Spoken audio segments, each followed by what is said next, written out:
달빛 야담에 오신 여러분 환영합니다. 구독과 좋아요 눌러주세요. 오늘의 야담 시작합니다. 옛날 옛적 한양에서 3일 거리 떨어진 어느 고을의 젊은 과부 마님 한 분이 살고 있었습니다. 남편을 일찍 여의고 홀로 살림을 꾸려가던 그녀는 집안, 대소사를 모두 혼자 책임져야 했지요. 밭일부터 장보기, 세간 정리까지 모든 것을 도맡아 하느라 눈코 뜰 새 없이 바쁜 나날을 보내고 있었습니다. 마님은 성품이 곱고 차분했으며 동네 사람들도 그녀를 존경하며 예를 갖추었습니다. 하지만 혼자 살아가기엔 세상이 너무도 험했지요. 무거운 짐을 나르거나 밭을 갈 때면 어쩔 수 없이 품을 사야 했고, 그럴 때마다 돈이 물처럼 새어 나갔습니다. 그러던 어느 날 마님은 결심했습니다. 차라리 머슴 하나를 두는 편이 낫겠다고 말이지요. 마님은 장터로 나가 품팔이하는 사내들을 살펴보았습니다. 하지만 마음에 드는 이가 없었지요. 나이 든 사내들은 힘이 부족해 보였고 젊은 사내들은 눈빛이 불순해 보였습니다. 과부 집에 젊은 남정네를 들이는 것은 말이 생길까 두려운 일이었지만 그렇다고 일을 제대로 못하는 일을 둘 수도 없는 노릇이었습니다. 마님은 속으로 생각했습니다. 힘은 세되 순박하고 눈치는 빠르되 말을 함부로 하지 않는 사람이 있으면 좋으련만. 그렇게 며칠을 고민하던 차에 마침내 한 청년이 눈에 들어왔습니다. 키가 훤칠하고 어깨가 넓은 그는 장터 한 구석에서 짐을 나르고 있었는데 다른 사내들과 달리 말없이 묵묵히 일만 하고 있었지요. 얼굴은 그을렸지만 눈빛만큼은 맑았고 몸놀림이 민첩해 보였습니다. 마님은 그에게 다가가 물었습니다. 혹시 머슴살이 해볼 생각은 없느냐? 청년은 깜짝 놀라 고개를 들었고 마님과 눈이 마주치자 얼굴이 새빨개져서는 황급히 고개를 숙였습니다. 소인은 초단이라 하옵니다. 만약 마님께서 거두어 주신다면 열심히 일하겠나이다. 그의 목소리는 떨렸지만 진심이 담겨 있었습니다. 초단을 머슴으로 들인 지 며칠이 지났습니다. 그는 말했던 대로 부지런하고 성실했습니다. 새벽부터 일어나 마당을 쓸고 밭을 갈고 장작을 패고 물을 길어오는 등 온가지 일을 도맡아 했지요. 그런데 이상한 점이 하나 있었습니다. 초단은 마님과 눈을 절대 마주치지 않았습니다. 말을 걸면 고개를 푹 숙인 채 대답하고 밥상을 받을 때도 손만 쑥 내밀 뿐 얼굴을 들지 않았지요. 심지어 마님이 가까이 다가가기만 해도 화들짝 놀라며 몇 발짝 뒤로 물러서곤 했습니다. 마님은 속으로 고개를 갸우뚱했습니다. 저렇게 겁이 많은 사내가 어찌 이 험한 세상을 살아왔을까? 어느 날 저녁 마님이 초단에게 물었습니다. 초단아, 너는 왜 늘 나를 피하느냐? 내가 무섭더냐? 초단은 땀을 뻘뻘 흘리며 손사래를 쳤습니다. 아니옵니다, 마님. 소인 같은 미천한 것이 어찌 감히 마님을 똑바로 쳐다보겠나이까. 그 말에는 진심이 담겨 있었지만 마님은 뭔가 석연치 않은 기분이 들었습니다. 초단의 목소리에서 두려움이 아닌 다른 감정이 묻어났기 때문이지요. 그날 밤 마님은 잠을 이루지 못하고 뒤척였습니다. 초단의 이상한 행동이 자꾸만 신경 쓰였기 때문이지요. 그가 숨기는 것이 무엇인지, 왜 그토록 자신을 피하는지 궁금해졌습니다. 다음 날 아침 마님은 일부러 일찍 일어나 초단이 머무는 헛간으로 향했습니다. 문틈으로 살며시 들여다보니 초단이 무언가를 손에 쥐고 중얼거리고 있었습니다. 마님은 귀를 기울였지요. 이 부적만 있으면 아무 일도 일어나지 않을 것이요. 제발, 제발 그러하소서. 부적이라니? 마님은 깜짝 놀랐습니다. 그 순간 초단이 문을 열고 나오다가 마님과 마주쳤습니다. 둘의 눈이 정면으로 마주친 것은 그때가 처음이었지요. 초단의 눈동자는 떨리고 있었고 그 안에는 간절함과 두려움 그리고 말할 수 없는 무언가가 담겨 있었습니다. 마님은 그 눈빛을 보는 순간 가슴 한 구석이 이상하게 뛰는 것을 느꼈습니다. 마님, 소인이. 초단은 황급히 손에 쥔 부적을 등 뒤로 숨기며 말을 더듬었습니다. 마님은 차분하게 물었습니다. 초단아, 그 부적은 무엇이냐? 왜 그것을 손에서 놓지 못하느냐? 초단은 한참을 망설이다가 결국 고개를 떨구며 대답했습니다. 소인은 마님께 말씀드릴 수 없는 비밀이 있나이다. 하오나 이 부적만큼은 절대 놓을 수 없사옵니다. 이것이 없으면 그는 더 이상 말을 잇지 못하고 입을 다물었습니다. 마님은 초단에 떨리는 손과 창백한 얼굴을 보며 이 사내에게 무언가 깊은 사연이 있다는 것을 직감했습니다. 그리고 그 순간부터 마님의 마음속에는 초단에 대한 호기심이 아닌 다른 감정이 싹 트기 시작했지요. 마님은 초단을 다그치지 않기로 했습니다. 알겠다. 내가 말하고 싶지 않다면 억지로 묻지 않겠다. 다만 한 가지만 약속해다오. 그 부적이 무엇이든 이 집에 해를 끼치는 일은 없겠지. 초단은 고개를 번쩍 들며 외쳤습니다. 절대 그런 일은 없을 것이옵니다. 소인은 오히려 마님을 지키기 위해, 아니, 소인 자신을 지키기 위해 이 부적을 지니고 있을 뿐이옵니다. 그 말에는 절박함이 묻어 있었습니다. 마님은 고개를 끄덕였습니다. 그렇다면 됐다. 더 이상 묻지 않겠다. 초단은 안도의 한숨을 내쉬었지만 마님은 그날 이후로 초단을 더욱 유심히 지켜보기 시작했습니다. 그리고 며칠 뒤 마님은 이상한 점을 발견했지요. 초단이 부적을 만지작거릴 때마다 그의 눈빛이 자신을 향해 흔들린다는 것을 말입니다. 마치 무언가를 참아내려 애쓰는 듯한 표정이었습니다. 초단은 여전히 성실하게 일했습니다. 그의 손길이 닿은 곳마다 집안이 깔끔하게 정돈되었고 밭에서는 푸른 싹이 돋아났습니다. 마님은 그의 일솜씨에 만족했고 자연스럽게 초단에게 더 많은 일을 맡기게 되었지요. 어느 날 마님이 초단에게 말했습니다. 초단아, 내가 이렇게 열심히 일해주니 고맙구나. 오늘은 내가 특별히 고기 반찬을 마련했으니 배불리 먹거라. 초단은 황송해하며 손사래를 쳤습니다. 아니옵니다, 마님. 소인 같은 것이 어찌 감히 고기를. 하지만 마님은 웃으며 밥상을 내왔고 그 위에는 정갈하게 구운 고기와 따끈한 국이 놓여 있었습니다. 초단은 감격하여 눈시울이 붉어졌지요. 마님, 소인은 평생 이런 대접을 받아본 적이 없나이다. 마님은 조용히 말했습니다. 너는 충분히 받을 자격이 있다. 앞으로도 이렇게 열심히만 해주면 된다. 그날 밤 초단은 헛간에 누워 눈물을 흘렸습니다. 태어나서 처음으로 누군가에게 인정받는다는 느낌을 받았기 때문이지요. 그리고 그 누군가가 바로 마님이라는 사실이 그의 가슴을 더욱 뜨겁게 만들었습니다.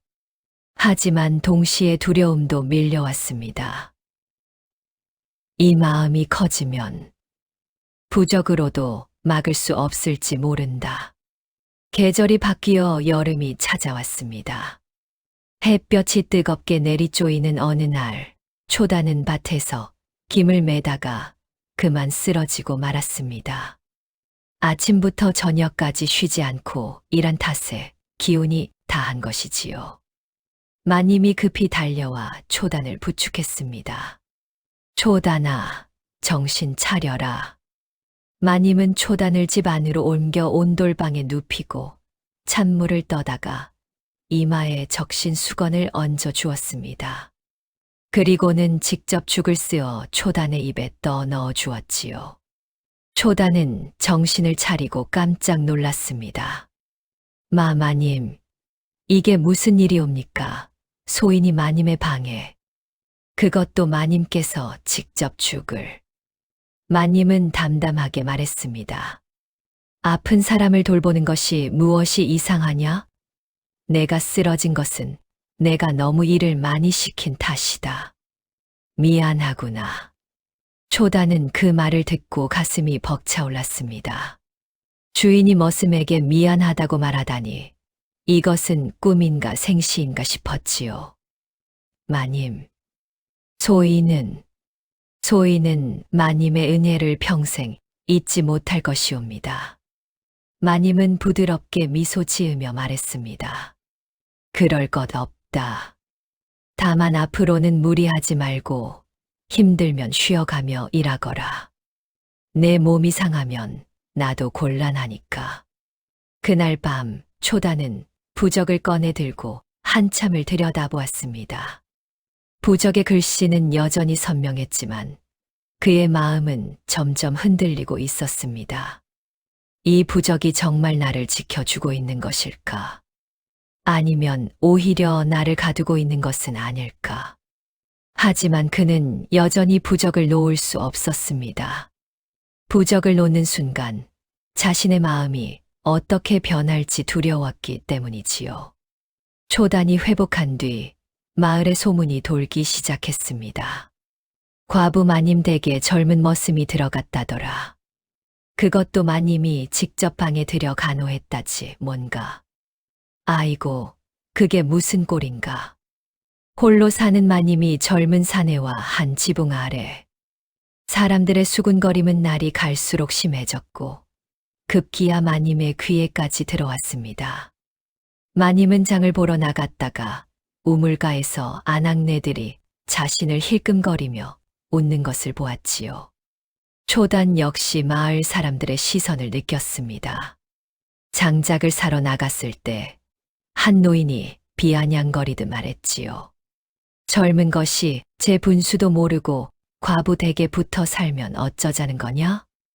초단은 얼굴이 새빨개져서 아무 대꾸도 하지 못했습니다. 그날 저녁 초단은 마님께 조심스럽게 말했습니다. 마님, 소인 때문에 마님의 명예가 훼손되고 있사옵니다. 차라리 소인이 이 집을 떠나는 것이. 마님은 단호하게 고개를 저었습니다. 그럴 필요 없다. 남들이 무엇라 하든 나는 신경 쓰지 않는다. 내가 떳떳하게 일하고 있다면 그것으로 족하다. 하지만 초단의 마음은 편치 않았습니다. 자신 때문에 마님이 손가락질 받는 것이 견딜 수 없었지요. 며칠 뒤 마님은 결심했습니다. 초단의 부적에 무슨 비밀이 있는지 반드시 알아내야 한다고 말이지요. 마님은 마을에서 3리쯤 떨어진 곳에 무당이 산다는 이야기를 들었습니다.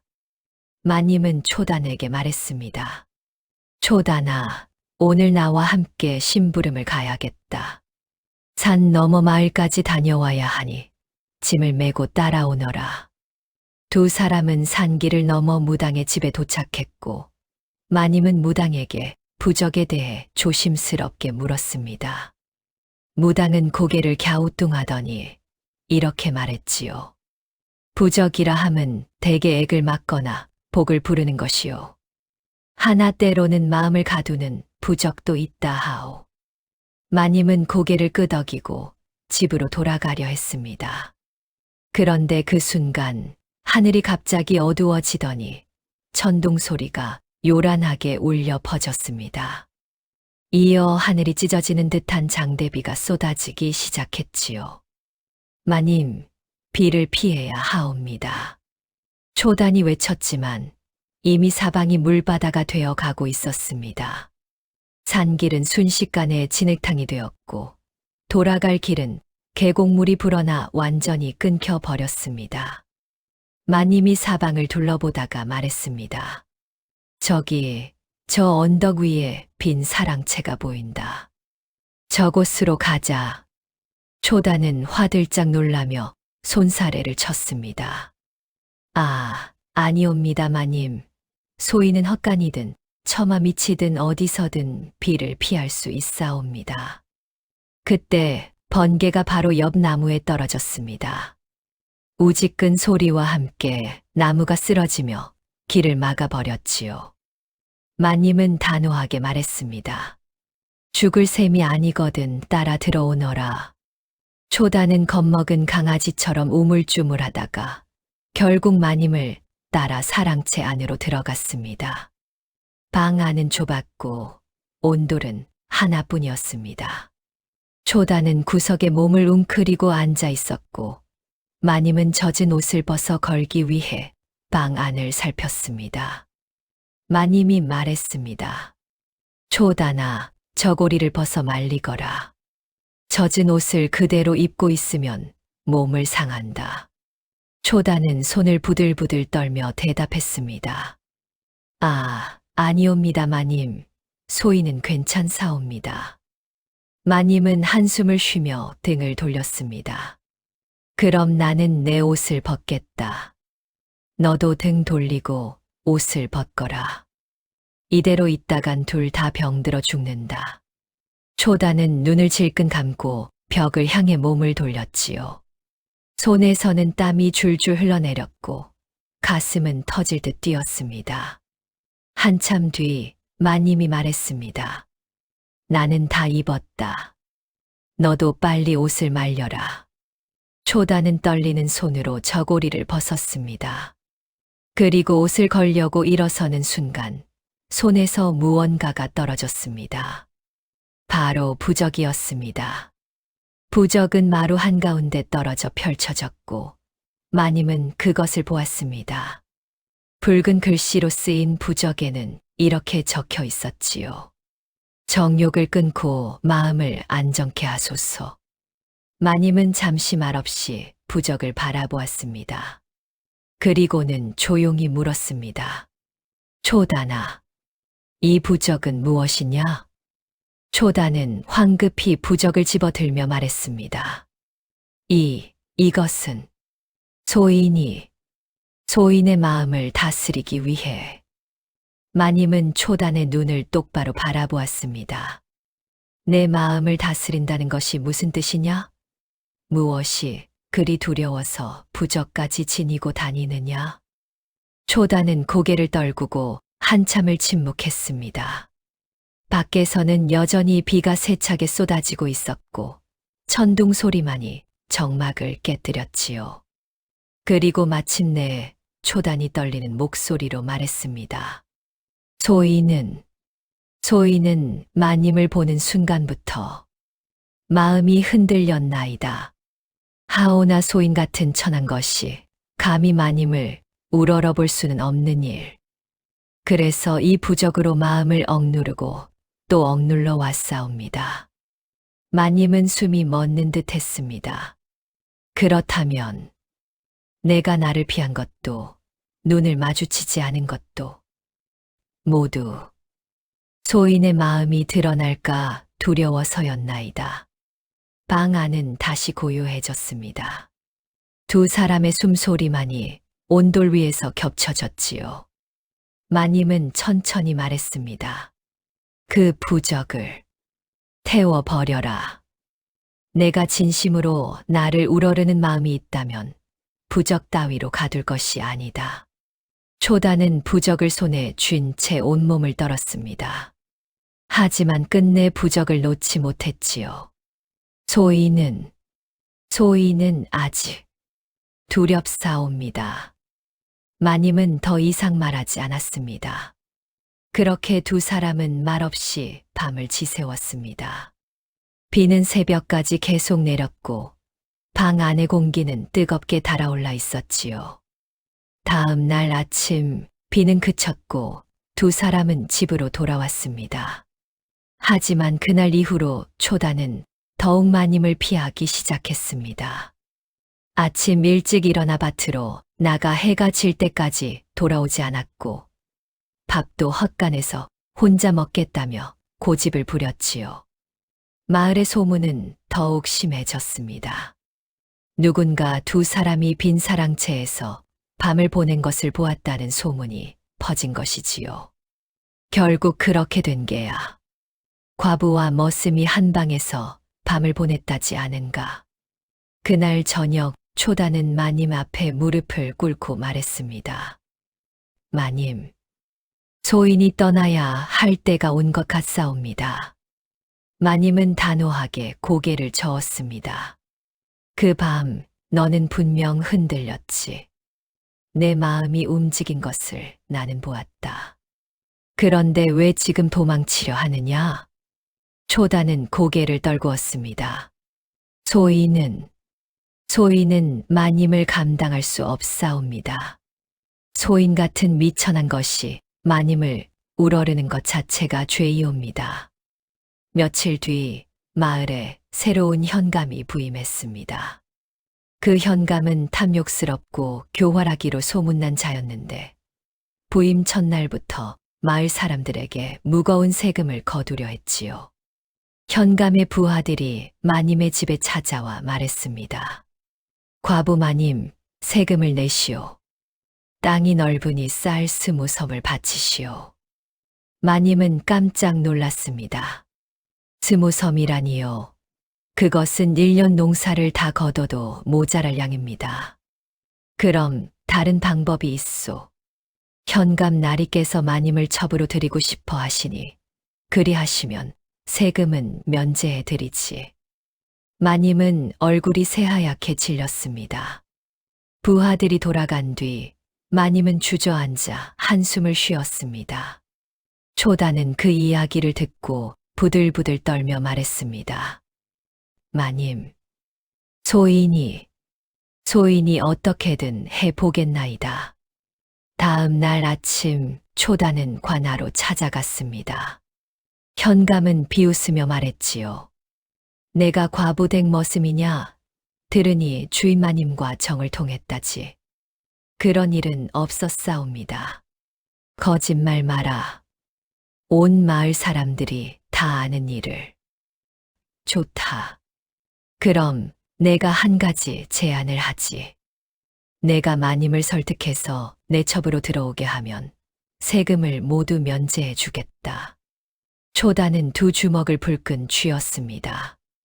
그때 현감은 품에서 무언가를 꺼내 초단에게 던졌습니다. 그것은 한 장의 종이었는데 거기에는 이렇게 적혀 있었지요. 과부 마님과 머슴 초단, 한밤의 밀회. 초단은 온몸이 얼어붙었습니다. 누군가 너희를 보았다는 뜻이지. 내일까지 답을 가져오너라. 세금을 내든 마님을 보내든 둘 중 하나다. 초단은 비틀거리며 관아를 나왔습니다. 그리고 집으로 돌아오는 길에 그는 결심했습니다. 내가 떠나야 한다. 그것이 마님을 지키는 유일한 길이다. 초단은 집으로 돌아와 마님께 모든 것을 말했습니다. 마님, 소인 때문에 이런 일이 벌어졌나이다. 소인이 떠나겠나이다. 마님은 고개를 저었습니다. 아니다. 내가 떠나도 현감은 멈추지 않을 것이다. 내가 현감을 직접 만나보겠다. 안 되옵니다. 마님께서 혼자 가시면 위험하옵니다. 그럼 어쩌자는 것이냐? 내가 나서면 더 위험해진다. 초단은 말문이 막혔습니다. 마님은 쓸쓸하게 웃으며 말했습니다. 초단아, 내가 나를 지키려 했던 마음은 고맙다. 하지만 지금 우리에게 필요한 것은 용기가 아니라 지혜다. 내가 알아서 할 테니 너는 잠시 마을을 떠나 있거라. 마님, 이것은 명령이다. 그날 밤 초단은 짐을 꾸렸습니다. 부적을 손에 쥔 채 그는 마님이 자고 있는 방문 앞에 한참을 서 있었지요. 초단은 조용히 집을 나섰습니다. 다음 날 아침 마님은 초단이 떠난 것을 알았습니다.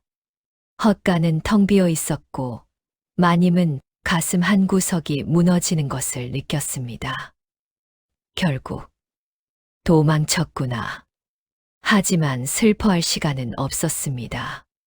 마님은 단단히 마음을 먹고 관아로 향했습니다. 현감은 마님을 보자 음흉하게 웃으며 말했습니다. 오, 마님께서 직접 오셨군요. 그럼 내 제안을 받아들이신 겁니까? 마님은 차갑게 대답했습니다. 세금은 분할해서 내겠습니다. 당신의 제안은 거절합니다. 현감의 얼굴이 일그러졌습니다. 분할, 그런 것은 없소. 당장 내지 못하면 땅을 빼앗을 것이오. 며칠 뒤 현감은 더욱 노골적으로 마님을 괴롭히기 시작했습니다. 관아의 부하들이 마님의 집에 찾아와 이것저것 트집을 잡았지요. 어느 날 현감이 직접 마님의 집을 찾아왔습니다. 마님, 아직도 고집을 부리실 건가? 내일 아침까지 생각해 보시오.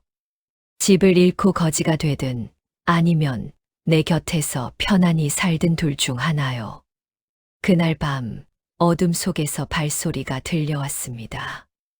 마님이 문을 열자 그곳에는 초단이 서 있었습니다.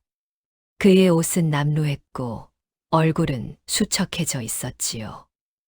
마님, 소인이 돌아왔나이다. 소인은 도망쳤지만 마님을 잊을 수가 없었나이다.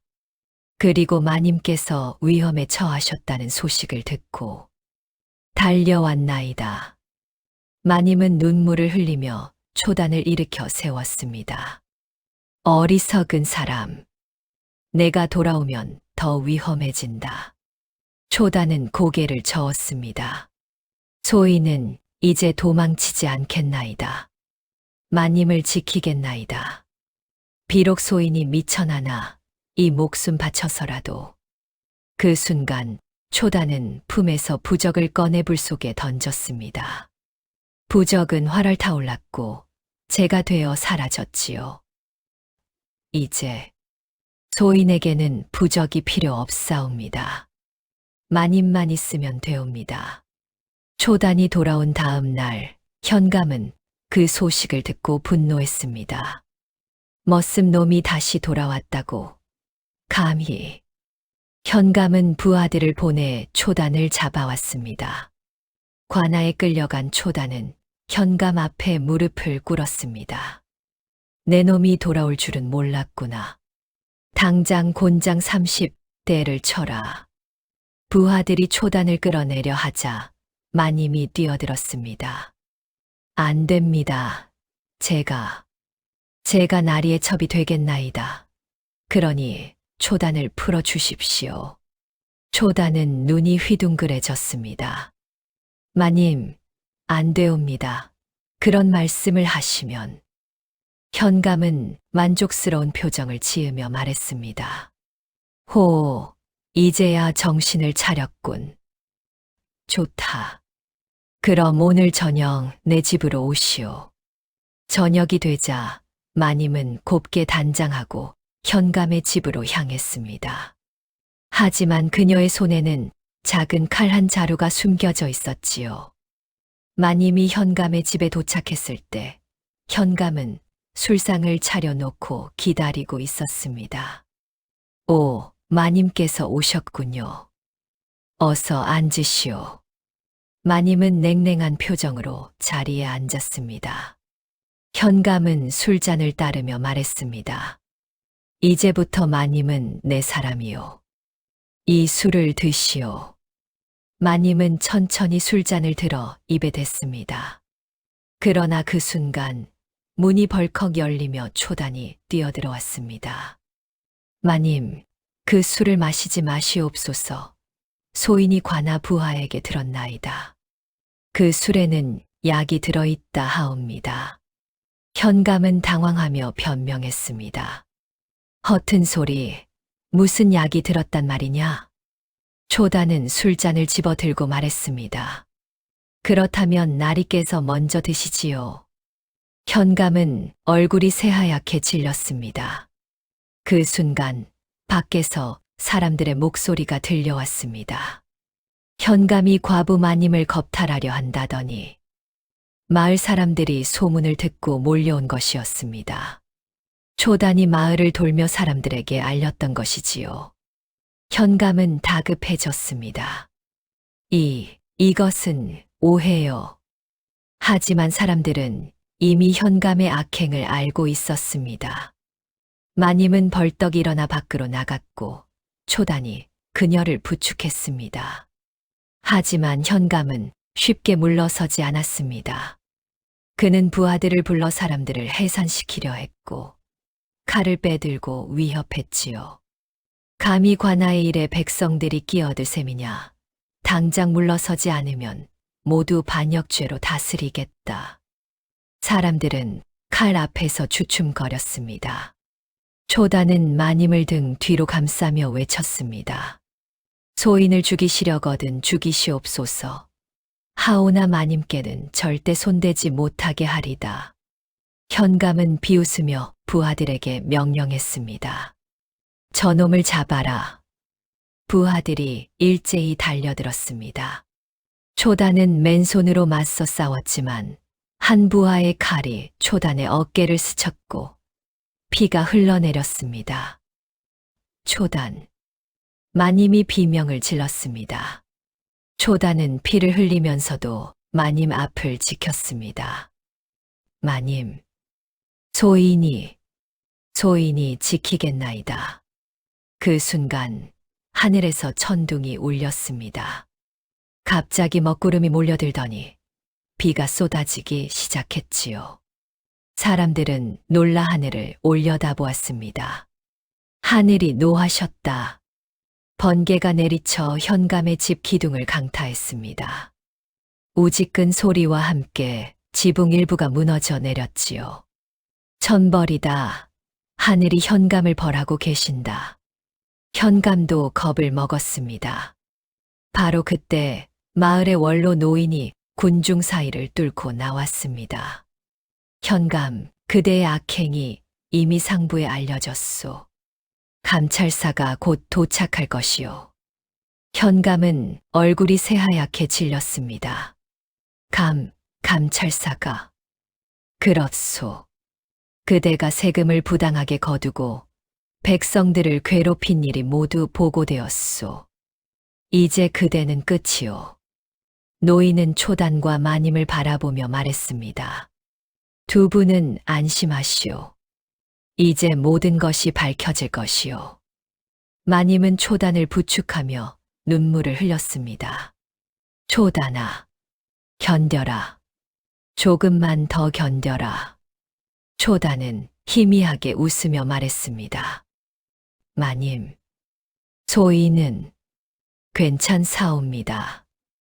마님만 무사하시면. 그리고 그는 마님의 품에 쓰러졌습니다. 다음 날 감찰사가 도착했고 현감은 즉시 체포되었습니다. 현감의 악행이 모두 밝혀졌고 그는 파직되어 유배형에 처해졌지요. 마을 사람들은 환호했지만 마님은 오직 초단의 곁을 지키고 있었습니다. 초단이 깨어난 것은 사흘째 되는 날 아침이었습니다. 그는 눈을 뜨자마자 마님의 얼굴을 보았습니다. 마님, 소인이 살아있나이까? 마님은 눈물을 흘리며 초단의 손을 꼭 잡았습니다. 그래, 살아있다. 내가 살아 돌아와 주었구나. 초단은 천천히 몸을 일으켰습니다. 마님, 소인이 부적을 태운 그날부터 소인은 진심으로 마님을 지킬 수 있었나이다. 부적이 소인을 지켜준 것이 아니라 마님을 향한 소인의 마음이 소인을 지켜준 것이었나이다. 마님은 고개를 끄덕였습니다. 나도 알고 있었다. 내가 부적에 의지하는 동안에는 진정한 용기를 낼 수 없다는 것을. 그때 문 밖에서 노인의 목소리가 들려왔습니다. 마님이 나가보니 마을의 원로 노인과 여러 사람들이 모여 있었습니다. 노인이 말했습니다. 마님, 우리가 의논한 끝에 한 가지 제안을 드리고자 합니다. 초단은 마님을 지키기 위해 목숨을 걸었습니다. 그리고 우리 마을을 현감의 악행에서 구해 주었지요. 그의 용기와 충성심은 신분을 넘어서는 것입니다. 마님은 가슴이 두근거렸습니다. 노인은 계속해서 말했습니다. 우리 마을 사람들은 마님과 초단이 함께하는 것을 인정하기로 했습니다. 비록 세상의 눈이 곱지 않더라도 우리만큼은 두 분을 지지하겠습니다. 마님은 눈물을 흘렸습니다.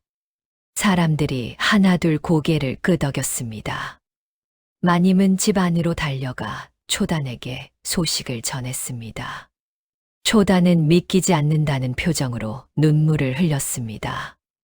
며칠 뒤 현감이 유배지로 끌려가는 날이 왔습니다. 마을 사람들은 길가에 늘어서서 그를 지켜보았습니다.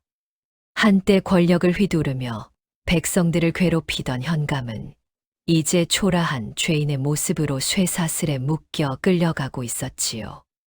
현감이 마님의 집 앞을 지날 때 마님과 초단이 문 앞에 서 있었습니다.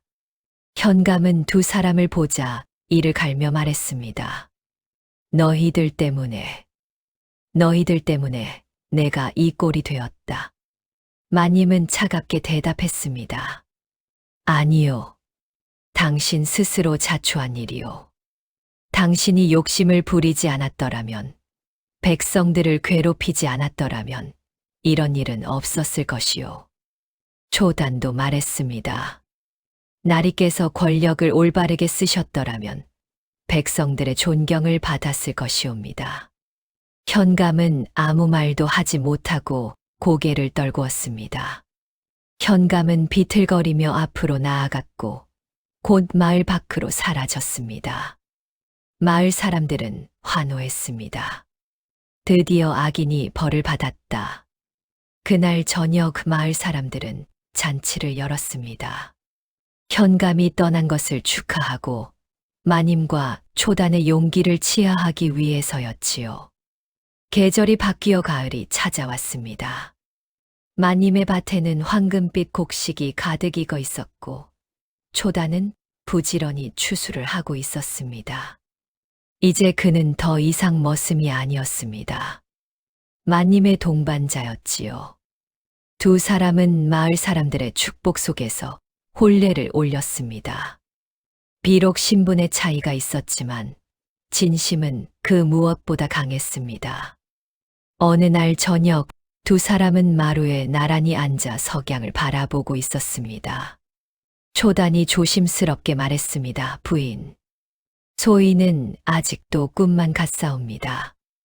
이렇게 부인과 함께할 수 있다는 것이. 마님은 부드럽게 웃으며 말했습니다. 이제 소인이라는 말은 쓰지 말거라. 우리는 이제 동등한 부부가 아니냐. 초단은 수줍게 웃었습니다. 마님은 초단의 손을 잡으며 말했습니다. 우리가 여기까지 오기 위해 얼마나 많은 일을 겪었는가. 부적을 태우고 악한 현감과 맞서고 마을 사람들의 편견과도 싸웠지. 그 모든 것을 이겨낸 우리가 아니냐. 초단은 고개를 끄덕였습니다. 부인의 말씀이 옳습니다.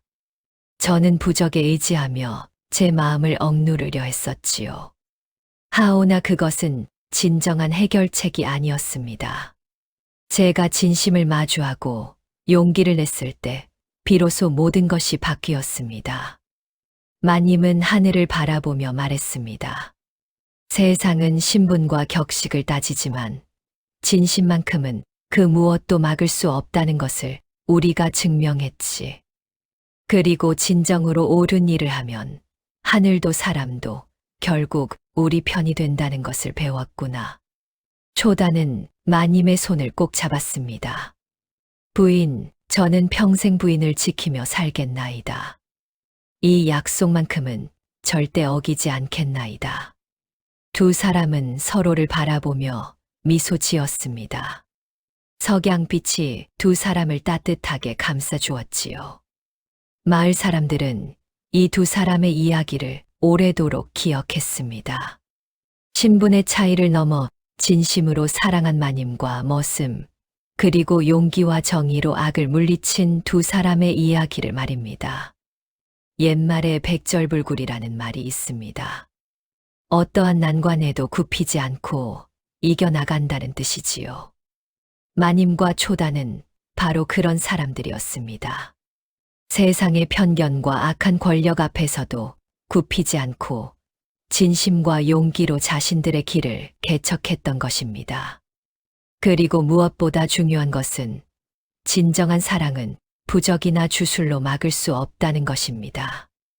억지로 마음을 가두려 하지 말고 용기 있게 마주할 때 비로소 행복을 찾을 수 있다는 교훈을 두 사람은 보여주었습니다. 다음 영상을 빠르게 만나보시려면 좋아요와 구독을 눌러주세요. 그럼 더 재미있는 영상으로 찾아뵙겠습니다. 모두 행복한 하루 보내세요.